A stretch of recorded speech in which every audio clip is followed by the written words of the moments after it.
So Winston, what does Midtown have to do to compete with Midtown South and downtown?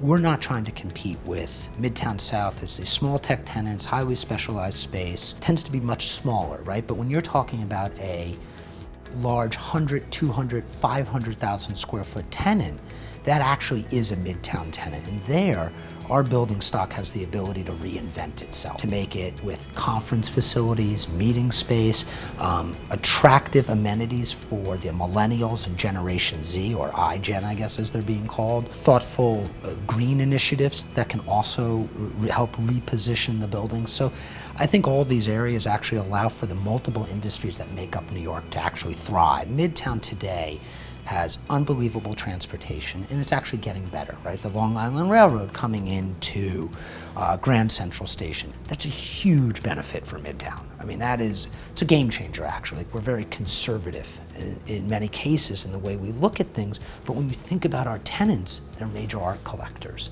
They appreciate, the technology, cutting edge, pushing the envelope. Why aren't we taking that risk also in our design? If you rest on your laurels, you die. This is New York City real estate, so we need to continue to push the envelope in Midtown. Tell us some of the work that Fisher Brothers is doing outside of New York City. We've been very active in Washington, D.C. Since 2000, we've developed over 2 million square feet down there. So we have 1.6 million square feet of Class A office space leased to the SEC, Kaiser Permanente, the American Chemist Society, some great properties.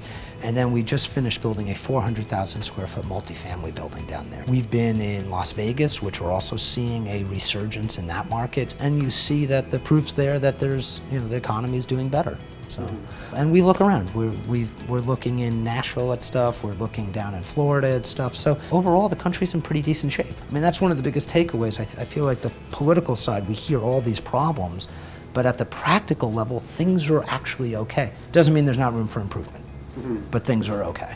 Fisher Brothers is making a foray into residential real estate. Why do you think that residential is attractive right now? In residential, you get a stability of cash flow, which is really interesting.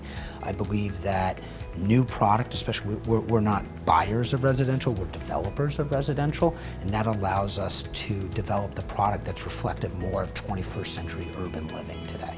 Fisher Brothers has been around for 100 years. Were you always destined to go into the real estate business? No, my father, his big thing he said to me and any of my siblings was, I don't care what you do, I'll support you, but you have to work at it. So, and when I went to college, I was a philosophy major. He said, I don't want you to study, he goes, I want you to learn to think. Who was the philosopher you loved most? The person, honestly, I liked the most was Lawrence Thomas, my professor. He was practical philosophy, so we would discuss things like the O.J. Simpson trial. Very controversial topics, and I found that type of thoughtfulness really stimulating, right? I mean, I love practical, modern philosophy. What's right and wrong? I mean, those are things that I really enjoy.